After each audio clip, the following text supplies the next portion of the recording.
Hello everybody and welcome to part 4 of Holy Well, Holy Temple. If you've not seen parts 1, 2 and 3 yet, go away and watch them. Or don't, I don't care. But do not watch this episode unless you've seen part 1, 2 and 3 or it won't make any sense. In this episode we're going to be discussing what was on the site of the Great Pyramid before the Great Pyramid was built. This is part 4 of Holy Well, Holy Temple. As within.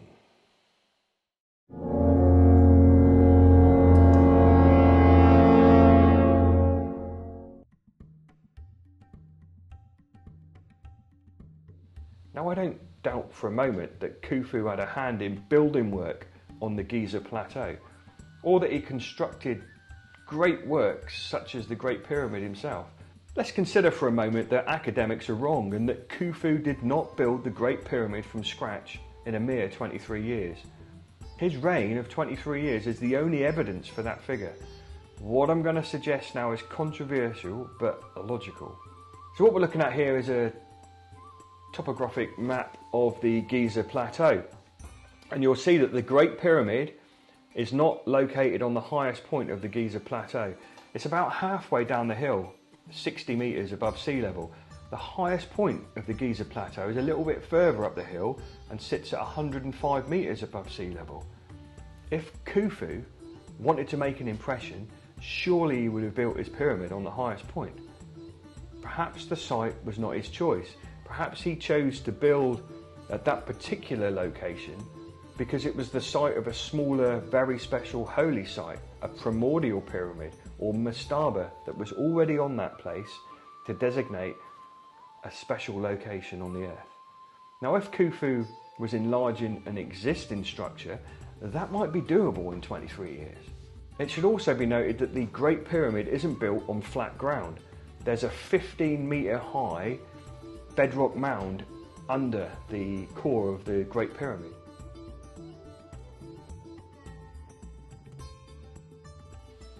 A little above the highest point of the bedrock underneath the Great Pyramid is a vertical tunnel called the well shaft. It's the top of an extended well that sits at the bottom of an internal structure which is now called the Grand Gallery, and it's outside the passageway to what's called the Queen's Chamber.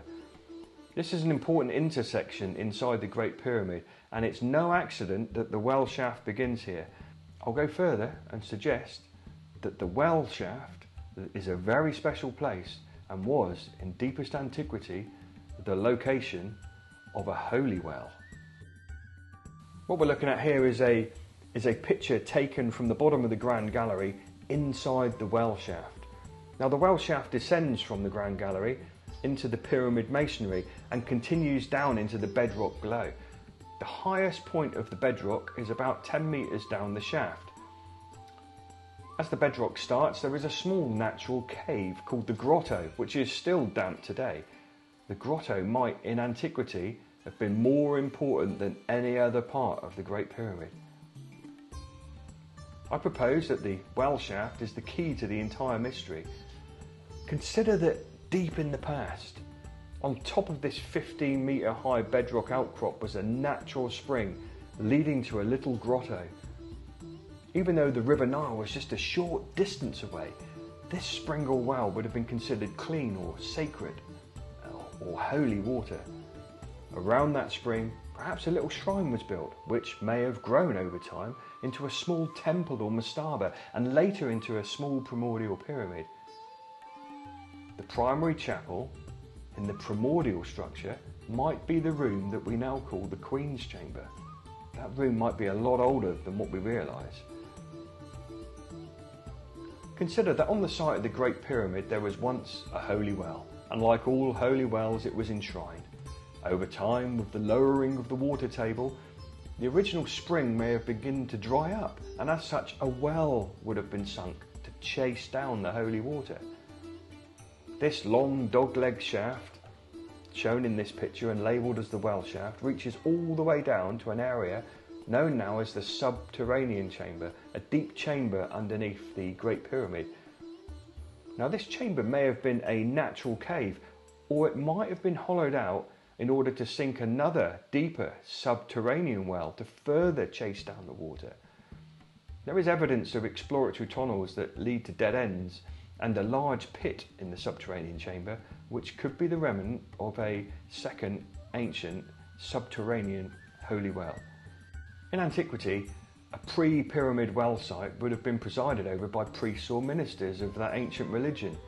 Now, the lower subterranean chamber that exists today may over time have become an important subterranean ritual chamber, not simply a place just to go and get water. In 1817, Giovanni Caviglia excavated the pit in the subterranean chamber, and in 1838 John Perring excavated the pit further to 36 feet. Later, in 1880, Flinders Petrie noted that during heavy rain, the subterranean chamber pit contained water. Let's talk about the well shaft all the way up to the Grand Gallery. The existing dog-legged well shaft leading to this lower chamber, although large, would have been difficult to navigate all but the fittest. I mean, you can climb down the well shaft. There are little indentations in it all the way down, which would be ideal for hand and foot, but you'd have to be extremely fit to climb down it into the subterranean chamber.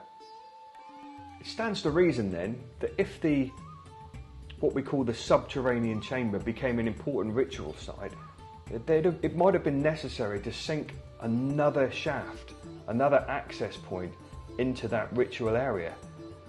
And perhaps this is why the descending passage was built. Long before the Great Pyramid was built, you've got a well site, you've got a well now going down to a subterranean cave or chamber, and then they just wanted to make a new access point down to it. So perhaps that's the purpose of the descending passage. With this descending passage built, the lower chamber would have become more accessible and may have grown in importance, particularly given the effort that would have gone into the construction of the descending passage. If you build it, they will come. The small temple or mastaba that might have been at the head of the original holy well may have been enlarged and a small chapel constructed, and then over time another mastaba placed on top of a mastaba until a small primordial pyramid existed at the site of the Great Pyramid at Giza. And inside this growing primordial temple, the chapel, known as the Queen's Chamber, would have required a little bit of airflow. Therefore, 2 air shafts were constructed as the pyramid got larger to make sure that there was airflow inside the structure. The air shafts tell a story because the air shafts in the Queen's Chamber do not reach the outside of the current pyramid, but they would have done if the pyramid was smaller. This implies that at some point in history the structure was enlarged, whereupon the air shafts became redundant in the Queen's Chamber, and this redundancy is further proved as the Queen's Chamber air shafts were only recently discovered because they were plastered over in deep antiquity. They were discovered in 1872 by Wayman Dixon, who put a piece of wire through one of the joints in the plaster and realised that the wall sounded hollow in 2 places. He chiselled off the plaster and then found these redundant air shafts. Well, that's the end of part 4 of Holy Well, Holy Temple. In the next part, we'll be discussing the size, the shape and the internal layout of a proposed primordial pyramid that existed at the site of the Great Pyramid of Giza. I'm Steve, this has been Bright Weird, thanks for watching.